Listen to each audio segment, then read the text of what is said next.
ഇത്രയും കാലം നീ ഒരു പാഴായിരുന്നു. ഇപ്പൊ ഈ കുടുംബത്തിന് നീ ഒരു നാണക്കേടും കൂടിയായി. എന്റെ മകളെ വഞ്ചിക്കാൻ നിനക്ക് എങ്ങനെ ധൈര്യം വന്നു? യങ് മാസ്റ്റർ, എന്നെ ഇങ്ങനെ പിന്തുടരരുതെന്ന് എത്ര തവണ ഞാൻ പറഞ്ഞിട്ടുണ്ട്. ഞാനൊരു റിച്ച് മാൻ ആണെന്ന് ഇവിടെ ആരും അറിയരുത്, മനസ്സിലായോ? ഫോൺ വെക്കേ.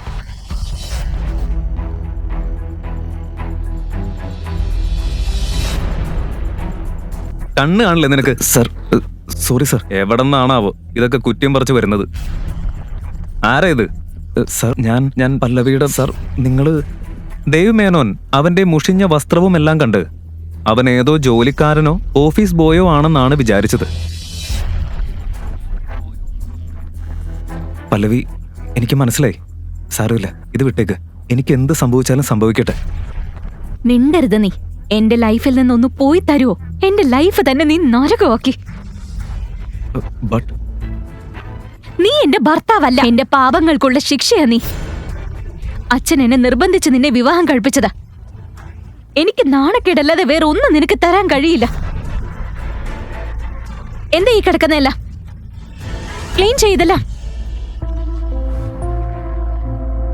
ശരി ശരി പല്ലവി, ഇതൊന്നും നിന്റെ തെറ്റല്ല.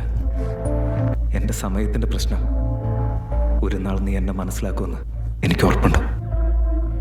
I love you. അഭിമന്യു ഒരു കോടീശ്വര ബിസിനസ് ഫാമിലിയുടെ മരുമകനാണെങ്കിലും അവന്റെ സ്ഥിതി വളരെ ദാരുണമായിരുന്നു. എല്ലാവരും അവന്റെ അവസ്ഥയെ കളിയാക്കുമായിരുന്നു. ഹായ് ഹായ്, നിന്റെ അവസ്ഥ തന്നെ മോശമാണല്ലോ. നീ എനിക്ക് എന്ത് തരാനാ? തായോ തായോ. ഈ ലോകത്തിലെ എല്ലാ സന്തോഷവും ഞാൻ നിനക്ക് തരും. നീ എന്റേതാണ്. അത് നീ ഒരിക്കൽ മനസ്സിലാക്കും.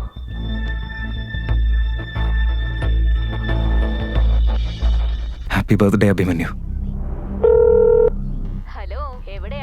നീ കാരണം ഞാൻ എന്റെ ഫ്രണ്ട്സിന്റെ മുമ്പിൽ നാണം കെട്ടു. നിന്നെ ഫോണിൽ വിളിച്ചിട്ടും കിട്ടുന്നില്ല. എവിടെയായിരുന്നു നീ? ഞാൻ ആക്ച്വലി പല്ലവിയുടെ കോൾ വന്നിട്ട് ഞാൻ അവളെ പിക്കാൻ പോയിരുന്നു. അവളുടെ ഫോൺ പോലും സ്വിച്ച് ഓഫ് ആണ്. പല്ലവി ഇപ്പൊ എന്റെ ഒപ്പം ഇല്ല. വാട്ട്? നീ അല്ലേ ഇപ്പൊ പറഞ്ഞത് നീ അവളെ പിക്ക് ചെയ്യാൻ പോയിരുന്നെന്ന്? അത് ഞാൻ പറഞ്ഞത് ശരിയാ. പക്ഷെ ഞാൻ അവിടെ എത്തിയപ്പോഴേക്കും അവിടെ ഒരു ക്ലയന്റിന്റെ കൂടെ പോയി. എന്താ? രാത്രി ഇത്രയും നേരമായി എന്നിട്ട് നീ പറയുന്നു പല്ലവി ഏതോ ക്ലയന്റിന്റെ കൂടെയാണെന്ന്. അതുകൊണ്ടാവും നിന്റെ കൂടെ അവള് വരാത്തത്. നിനക്കൊരു നല്ല മരുമകനാകാനോ കഴിഞ്ഞില്ല. ഒരു നല്ല ഭർത്താവെങ്കിലും ആയിക്കൂടെ? ഒരു മണിക്കൂറിനകം പല്ലവി എനിക്കിവിടെ എന്റെ വീട്ടിൽ കാണണം. You understand? ഓക്കേ.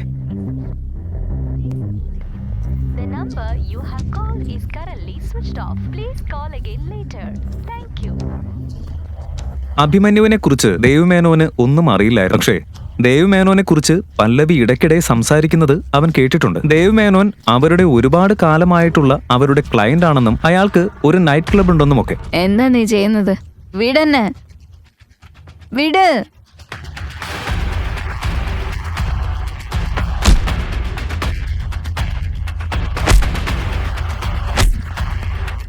മിസ്റ്റർ ദേവ്മേനോൻ, ഞാൻ പല്ലവിയുടെ ഭർത്താവാ. എനിക്കിപ്പോ നിന്നെ കുത്തി കൊല്ലണമെന്നുണ്ട്. പക്ഷേ പല്ലവിക്ക് വേണ്ടി ഞാൻ അതിപ്പോ ചെയ്യുന്നില്ല. അവള് നിങ്ങളെ ഒരുപാട് വിശ്വസിച്ചിരുന്നു. ഇനി നിന്നെ എന്ത് ചെയ്യണമെന്നുള്ള തീരുമാനം ഞാൻ പല്ലവിക്ക് വിട്ടുകൊടുക്കാം.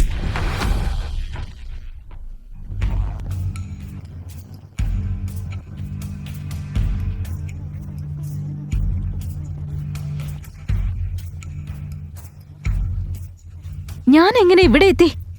നമ്മൾ വേറെ വേറെ റൂമിലാ ഉറങ്ങാറെന്ന് നിനക്കറിയില്ലേ? പല്ലവി, നീ ഇന്നലെ നല്ലോണം കുടിച്ചിട്ടുണ്ടായിരുന്നു. നിന്നെ ഇന്നലെ ദേവ്മേനോന്റെ പാർട്ടിയിൽ നിന്ന് ഞാനാണ് ഇവിടേക്ക് കൊണ്ടുവന്നത്. നിന്റെ അവസ്ഥ കണ്ടപ്പോ നിന്നെ ഒറ്റയ്ക്ക് വിടാൻ കഴിഞ്ഞില്ല. അതുകൊണ്ടാണ് ഞാനിവിടെ. സോറി. ഞാൻ ഏത് അവസ്ഥയിലായിരുന്നെന്നൊക്കെ എനിക്ക് നന്നായിട്ട് അറിയാം. എനിക്കെല്ലാം ഓർമ്മയുണ്ട്. ഇനി ഈ സിറ്റുവേഷൻ മുതലെടുത്ത് എന്റെ അടുത്ത് വരാന്ന് വല്ല തോന്നലും നിനക്കുണ്ടെങ്കിൽ അത് മനസ്സിൽ നിന്നങ്ങ് മാറ്റി വെച്ചു. നീ എന്നെ തെറ്റിദ്ധരിക്കുക. ഹാ, ഇതിന്റെ ഇടയിൽ ഞാൻ എന്റെ ഇമ്പോർട്ടന്റ് വർക്ക് പോലും മറന്നുപോയി. ഇനി ഈ ദേവ്മേനോന്റെ കാര്യത്തിലും എനിക്കൊരു തീരുമാനം ഉണ്ടാക്കണം. അയാള് ഇത്ര വൃത്തികെട്ട ഒരു മനുഷ്യനാണെന്ന് ഞാൻ അറിഞ്ഞില്ല. ഇതെങ്ങനെ? ഈ ഓഫീസർ എന്റെ ബിഗ്ഗസ്റ്റ് ഡ്രീം പ്രോജക്റ്റിന്റെ അപ്രൂവൽ റിജക്ട് ചെയ്തു.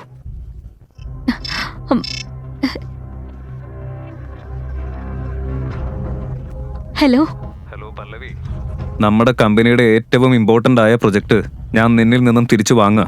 കൂടാതെ ഇന്ന് മുതൽ നീ നമ്മുടെ ഫാമിലി ബിസിനസ്സിൽ നിന്നും പുറത്താണ്. നിനക്ക് നിന്റെ വഴി. I hope that's clear. Pallavi എന്നോട് സംസാരിക്കേ. ആരാ കോളില്?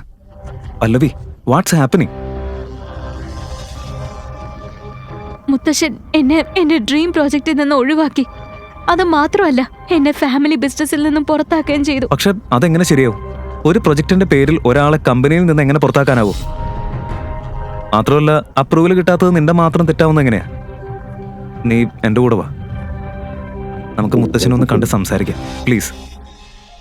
നോക്ക് പല്ലവി, ഞാൻ ബിസിനസിന്റെ കാര്യത്തിൽ സ്ട്രേറ്റ് ഫോർവേഡാ. ഞാൻ ഈ തീരുമാനം എടുത്തത് ദേഷ്യത്തിന്റെ പുറത്തോ ഏതെങ്കിലും ഇമോഷന്റെ പുറത്തോ അല്ല. ഈ ബിൽഡിംഗ് പ്രൊജക്ട് നമ്മുടെ കൺസ്ട്രക്ഷൻ കമ്പനിയുടെ ഒരു സ്വപ്നമായിരുന്നു. അതുകൊണ്ട് ഞാൻ ഈ പ്രൊജക്ട് നിന്റെ കസിൻ ജീവനെ ഇന്ന് മുതൽ ഈ പ്രൊജക്ട് അവൻ ഹാൻഡിൽ ചെയ്യും. നിനക്ക് വീട്ടിൽ സുഖമായിട്ടിരിക്കാം. മുത്തശ്ശ, ഈ പ്രോജക്റ്റ് എന്റെ സ്വപ്നമായിരുന്നു. ഈ ഓഫീസർ എന്തുകൊണ്ട് അത് അപ്രൂവൽ ചെയ്യാത്തതെന്ന് എനിക്ക് അറിയില്ല. പക്ഷെ എങ്ങനെയെങ്കിലും ഈ പ്രോജക്റ്റിന്റെ അപ്രൂവൽ ഞാൻ നേടിയെടുക്കും. ഞാൻ മുത്തശ്ശന് പ്രോമിസ് ചെയ്യുന്നു, ആ പ്രോജക്റ്റ് ജീവന് കൊടുക്കുന്നതിന് മുമ്പ് എനിക്ക് ഒരു അവസരം കൂടി തരൂ പ്ലീസ്. ഓക്കെ, പക്ഷെ ഈ ജോലി നീ ഇന്ന് തന്നെ തീർക്കണം. താങ്ക് യു മുത്തശ്ശ. മിസ്റ്റർ സക്സേന, നിങ്ങളോട് ഒരു കാര്യം ചോദിക്കാനുണ്ടായിരുന്നു. അതെ, ഇരിക്കൂ, പറയൂ. എന്തെങ്കിലും ഇമ്പോർട്ടന്റ് ആണോ? നമ്മുടെ കമ്പനിയുടെ എല്ലാ ബിൽഡിംഗ്സിന്റെയും ഡോക്യുമെന്റ്സ് കറക്റ്റാ. എല്ലാ റൂൾസും ഫോളോ ചെയ്തിട്ടുണ്ട്. എന്നിട്ടും ഞങ്ങൾക്ക് അപ്രൂവൽ കിട്ടിയില്ല.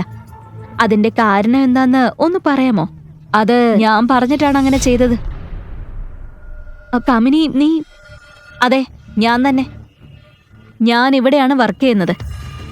നീ ഇപ്പൊ സംസാരിക്കുന്ന സക്സേന എന്റെ ഭർത്താവാ. പിന്നെ നിങ്ങൾക്ക് ഈ അപ്രൂവൽ വേണമെന്ന് ഞാൻ മനസ്സിലാക്കിയപ്പോ ഞാൻ തന്നെയാ അത് കൊടുക്കരുതെന്ന് പറഞ്ഞത്. ഇന്നെന്റെ ഹസ്ബൻഡിന്റെ പൊസിഷൻ വെച്ച് നിങ്ങളുടെ വർക്ക് നടത്താനും നടത്താതിരിക്കാനും അധികാരമുണ്ട്. പിന്നെ നിങ്ങൾ ഭയങ്കര റിച്ച് അല്ലേ കാമിനി? നീ തെറ്റിദ്ധരിച്ചിരിക്കുക. ഞാൻ സംസാരിക്കാൻ തുടങ്ങിയിട്ടില്ല പല്ലവി. ശരി, ഇനി ഞാൻ പറയാം. നിനക്ക് അപ്രൂവൽ അല്ലേ വേണ്ടത്? അപ്പൊ നിന്റെ ഭർത്താവ് ഇവിടെ മുഴുവൻ സ്റ്റാഫിന്റെ മുന്നിൽ നിന്നും ഈ അപ്രൂവലിനായി കൈകൂപ്പി അപേക്ഷിക്കട്ടെ. കാമിനി, സ്റ്റോപ്പ് ഇറ്റ്. കിടന്ന് കൂവണ്ട. പുറത്തേക്കുള്ള വഴി അവിടെയാ. You may leave now. നിന്റെ ഭർത്താവിനെ കൂട്ടി ചെല്ല്. ലീവ്.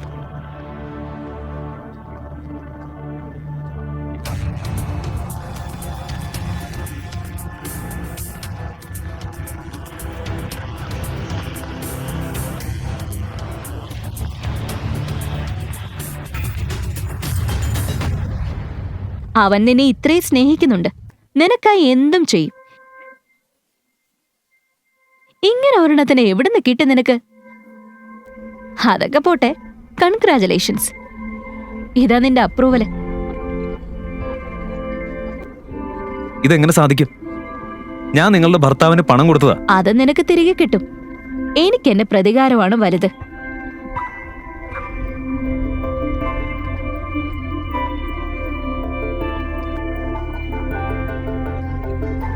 അഭിമന്യു, നിന്നോടാരാ ഇതൊക്കെ ചെയ്യാൻ പറഞ്ഞത്? നിന്നെ അപമാനിച്ച് ഈ പ്രോജക്റ്റ് നേടാൻ എനിക്ക് ആഗ്രഹമുണ്ടെന്നാണോ നീ വിചാരിച്ചത്? ഞാൻ ഇത്ര ഭീരുവാണോ? ഇനി വാ, ഇവിടുന്ന് പുറത്തു പോ.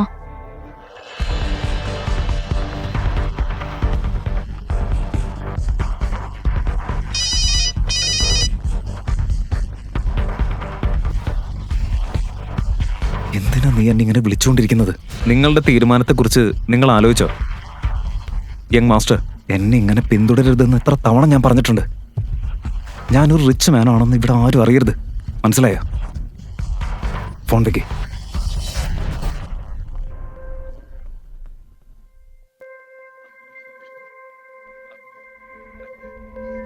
ഞാൻ വീട് വൃത്തിയാക്കായിരുന്നു.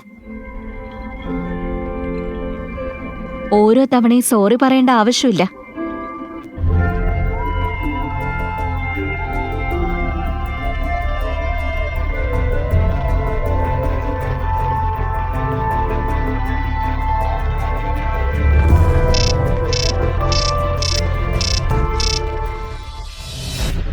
പല്ലവി, പല്ലവി, നിന്റെ അച്ഛനൊരു ആക്സിഡന്റ് ആയി. വേഗം ഹോസ്പിറ്റലിലേക്ക് വാ. നിർത്ത് ബൈക്ക് നിർത്ത് പ്ലീസ്. വേഗം സിറ്റി ഹോസ്പിറ്റലിലേക്ക് വിട്. അച്ഛന് ആക്സിഡന്റ് ആയി. മോം, പല്ലവി നിന്റെ അച്ഛൻ. വിഷമിക്കണ്ടമ്മേ, അച്ഛനൊന്നും സംഭവിക്കില്ല. Doctor sir, hello doctor sir, ഇപ്പോൾ അദ്ദേഹത്തിന്റെ കണ്ടീഷൻ എന്താണെന്ന് പറയാമോ? ഇവിടെ കൊണ്ടുവന്നപ്പോൾ അയാളുടെ അവസ്ഥ വളരെ മോശമായിരുന്നു. ഇപ്പോൾ കണ്ടീഷൻ സ്റ്റേബിൾ ആണ്. പല്ലവി, നീ ഒരു കാര്യം ചെയ്യ്, നീ അമ്മയും കൂട്ടി വീട്ടിലേക്ക് പോ. അങ്കിളിനെ ഞാൻ നോക്കിക്കോളാം. ഇത്ര മോശം അവസ്ഥയില് അച്ഛനെ വിട്ട് ഞാൻ എങ്ങോട്ടും വരില്ല. പല്ലവി, അങ്കിൾ എനിക്ക് ദൈവം പോലെയാ. ഞാൻ ഏറെ കടപ്പെട്ടിരിക്കുന്ന ആളാ. ഞാൻ നല്ലോണം നോക്കിക്കോളാം. എല്ലാം ഞാൻ മാനേജ് ചെയ്യും. പ്ലീസ് നീ വീട്ടിലേക്ക് പോ. Okay, thank you. നോക്ക്, മിസ്റ്റർ രവിചന്ദ്രന്റെ അവസ്ഥ പെട്ടെന്ന് വളരെ മോശമായിട്ടുണ്ട്. നമുക്ക് എത്രയും പെട്ടെന്ന് തന്നെ ഓപ്പറേഷൻ നടത്തണം. ഡോക്ടർ, നിങ്ങളല്ലേ പറഞ്ഞത് കണ്ടീഷൻ സ്റ്റേബിൾ ആണെന്ന്? ഇപ്പൊ എന്നിട്ട് പെട്ടെന്ന് എന്ത് പറ്റി? ഇപ്പൊ ഒന്നും പറയാൻ പറ്റില്ല. ഓപ്പറേഷൻ ചെയ്യാതെ വിട്ട അദ്ദേഹത്തിന്റെ ജീവൻ തന്നെ അപകടത്തിലാവും. പ്ലീസ് എന്നാ ഉടനെ ഓപ്പറേഷൻ സ്റ്റാർട്ട് ചെയ്തോളൂ. Okay fine. നിങ്ങൾ ആദ്യം കുറച്ച് ഡോക്യുമെന്റ്സ് സൈൻ ചെയ്ത് തരേണ്ടി വരും. പിന്നെ 15 ലക്ഷം രൂപ ഡിപ്പോസിറ്റ് ബില്ലും അടയ്ക്കണം. ഞങ്ങൾ ഓപ്പറേഷനുള്ള തയ്യാറെടുപ്പുകൾ ചെയ്യാം. എന്താ 15 ലക്ഷം? 15 ലക്ഷം എന്ന് കേട്ടപ്പോൾ അഭിമന്യു അല്പം ടെൻഷനായി.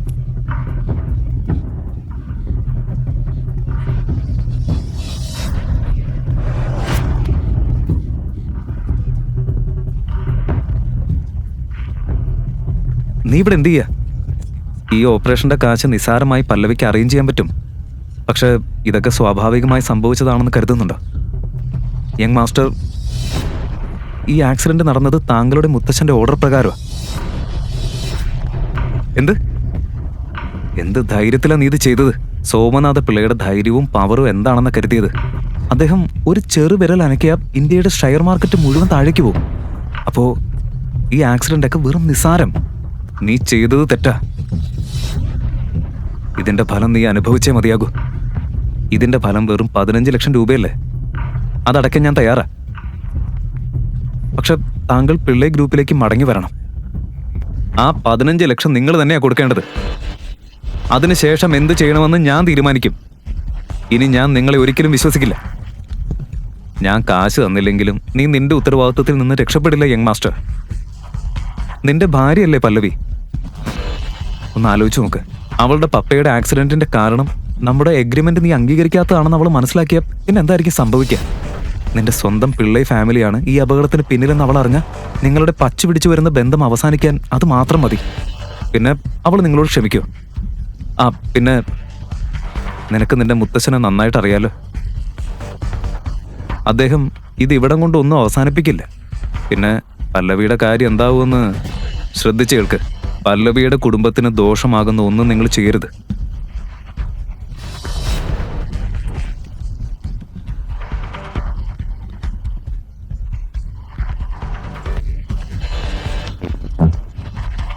നിങ്ങൾ പറയുന്നത് പോലെ ഞാൻ ചെയ്യാൻ തയ്യാറാ. പ്ലീസ് ഇനി നിങ്ങൾ പോ. Thank you. It's okay.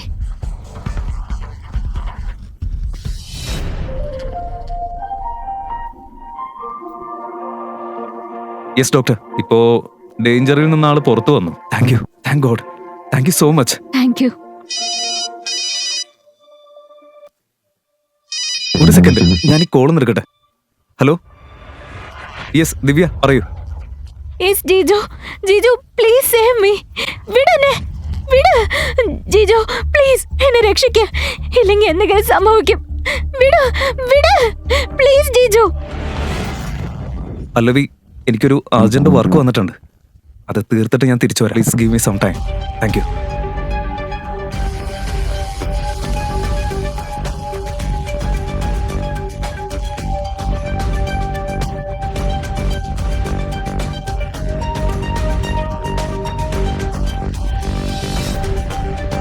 Dev മേനോനോട് പണി തുടങ്ങാൻ പറ.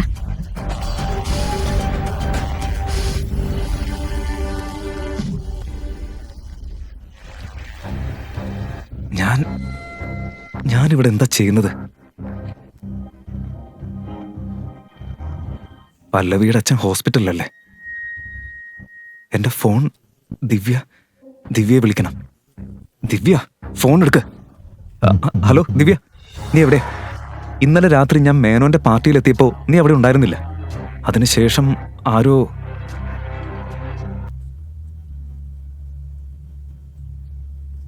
അയ്യോ ദൈവമേ, നീ ചീപ്പ് ഡ്രഗ്സ് ഉപയോഗിക്കല് സ്ഥിരമാക്കിയോ? ഞാൻ നിന്നെ എവിടെയും വിളിച്ചിട്ടില്ല. അതുപോലെ തന്നെ ഞാനിപ്പോ നാട്ടിലില്ല, ഔട്ട് ഓഫ് ടൗണാ. നീ എന്താ പറയുന്നത്? So irritating. നോക്ക്, ഞാൻ ബിസിയാ. നിന്റെ നോൺസെൻസ് കേൾക്കാൻ എനിക്ക് സമയമില്ല. Do you get it? ഇനി ഇതാരാ? വിക്രം. അതെ, വിക്രമാണ്. ഇനി നിങ്ങൾക്ക് നിങ്ങളുടെ ജോലി തുടങ്ങാം. ഇപ്പോഴത്തേക്ക് റോസ്വുഡ് സ്പ്രിങ്സിൽ നിങ്ങൾക്കായി ഒരു വീട് ബുക്ക് ചെയ്തിട്ടുണ്ട്. പോയി ചെക്ക് ചെയ്യാം. പക്ഷേ അവിടുത്തെ ഓണറായ ദേവരാജനെ ഒന്ന് ശ്രദ്ധിക്കണം. വളരെ ചതിയനും തന്റെ കാര്യങ്ങൾ എങ്ങനെ വേണമെങ്കിലും നേടുന്ന ഒരാളുമാണ്. Thank you Vikram.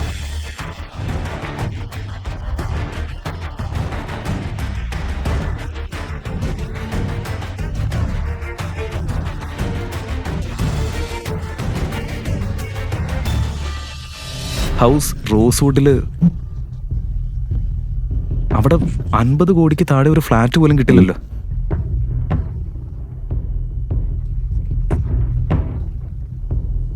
ഏയ്, നീ ആരാ? എന്താ എവിടേക്കായി കയറി പോകുന്നേ? സർ, ഞാൻ ഈ ബിൽഡിംഗിൽ ഒരു ഹൗസ് വാങ്ങാൻ വേണ്ടി വന്നതാ. അതുകൊണ്ട് വീട് വാങ്ങാനോ? നീയോ? അതിന് നിങ്ങൾ എന്തിനാ അങ്ങനെ ചിരിക്കുന്നത്? നീ ഇവിടെ വീട് വാങ്ങോ? സ്വപ്നത്തിൽ വാങ്ങിക്കോ. എന്തായാലും 4 പേർക്കുള്ള ഒരു റൂം ഒഴിവുണ്ട്. അത് മതിയാവും നിനക്ക്. സർ പ്ലീസ്, ഒരാളുടെ വസ്ത്രം നോക്കി അവനെ വിലയിരുത്തരുത്. ഇങ്ങനെ പറഞ്ഞാലൊന്നും നീ കേൾക്കത്തില്ല. ഞാൻ നിന്നെ പുറത്താക്കാം. മാറി നിൽക്കാൻ അങ്ങോട്ട്. പ്ലീസ്, എന്നെ തുടരുത്.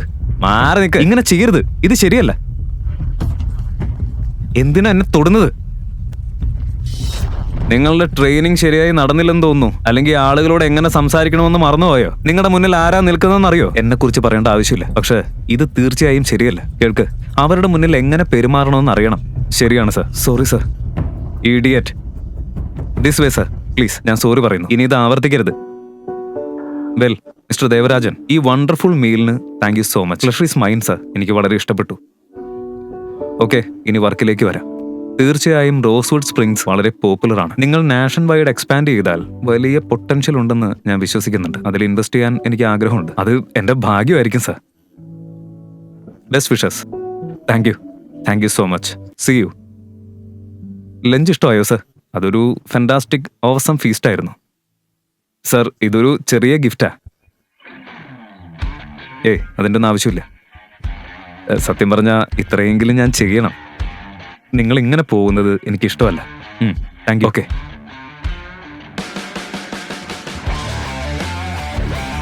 Let's start. കാർ എടുക്ക. ഇത് ദേവരാജന്റെ കാറാണോ? ഈ കാർ റെന്റ് ചെയ്യാൻ പോലും അവന്റെ സ്റ്റാറ്റസ് പോരാ. അവര് തമ്മിൽ എന്തോ ബന്ധമുണ്ട്. അഭിമന്യു, ഇതെല്ലാം എന്താ? ഇങ്ങനെ എക്സ്പെൻസീവ് കാർ റെന്റ് ചെയ്യേണ്ട ആവശ്യം എന്തായിരുന്നു? ഇല്ല, ടെൻഷൻ അടിക്കണ്ട. ഇതൊരു ഫ്രണ്ടിന്റെ കാറാ. നീ വാ, പോവാ.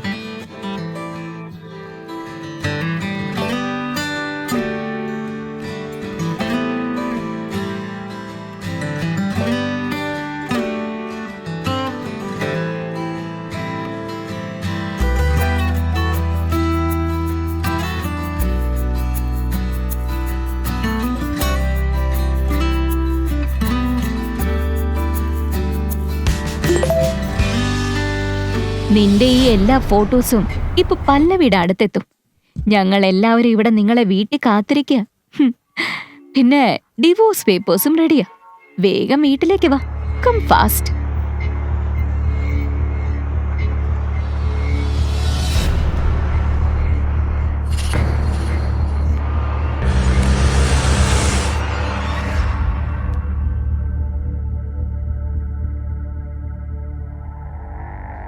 അവിടെ തന്നെ നിക്ക്. അഭിമന്യു, ഇനി ഒരു അടിയെങ്കിലും എന്റെ വീട്ടിലേക്ക് വയ്ക്കരുത്. ഇത്രയും കാലം നീ ഒരു പാഴായിരുന്നു. ഇപ്പൊ ഈ കുടുംബത്തിന് നീ ഒരു നാണക്കേടും കൂടിയായി. എന്റെ മകളെ വഞ്ചിക്കാൻ നിനക്ക് എങ്ങനെ ധൈര്യം വന്നു? ഇത് മുഴുവൻ കള്ളമാണ്. ഈ ഫോട്ടോസിൽ കാണുന്നത് പോലെ ഒന്നുമല്ല. അത് ഞാൻ പോലുമല്ല. നോൺസെൻസ്. ഈ ഫോട്ടോ കണ്ടാൽ വ്യക്തമാണ് അത് നീ തന്നെയാണ്. പല്ലവി, ദയവ് ചെയ്ത് എന്നെ വിശ്വസിക്കേ. ഇത് ഞാനല്ല. ഇതെല്ലാം കള്ളവാ. നമ്മുടെ റിലേഷൻഷിപ്പ് തകർക്കാൻ വേണ്ടി ആരോ ശ്രമിക്കുന്നുണ്ട്. ഇത് അവരുടെ കോൺസ്പിരസിയാ. ഞാൻ നിന്നോട് ഇങ്ങനെ ചെയ്യില്ല, ഒരിക്കലും ചെയ്യില്ല. ഓ, എന്നാ സത്യം എന്താന്ന് പറയ്. പണത്തിനായി നീ ഈ വിവാഹം കഴിച്ചതല്ലേ? അതെ, പക്ഷേ ആ ആഗ്രഹം ഇന്നും നിന്റെ ഉള്ളിലുണ്ടല്ലോ. പിന്നെ ഏത് റിലേഷൻഷിപ്പാണ് നീ പറയുന്നത്? ഇതുവരെ ഒന്നും നടക്കാത്ത ഈ റിലേഷൻഷിപ്പ് തന്നെയാണോ ഡിവോഴ്സ് പേപ്പേഴ്സ്? ദാ അവിടെ കിടക്കുന്നു. മിണ്ടാതെ അത് സൈൻ ചെയ്യ്. ഇനി ഈ വൃത്തികെട്ടവനോടൊപ്പം ഒരു നിമിഷം പോലും ഞാൻ നിന്നെ താമസിപ്പിക്കില്ല. പല്ലവി പല്ലവി പ്ലീസ്, ഇത് ചെയ്യരുത്. അവൾ എന്നെ ട്രാപ്പ് ചെയ്യാ. Please please.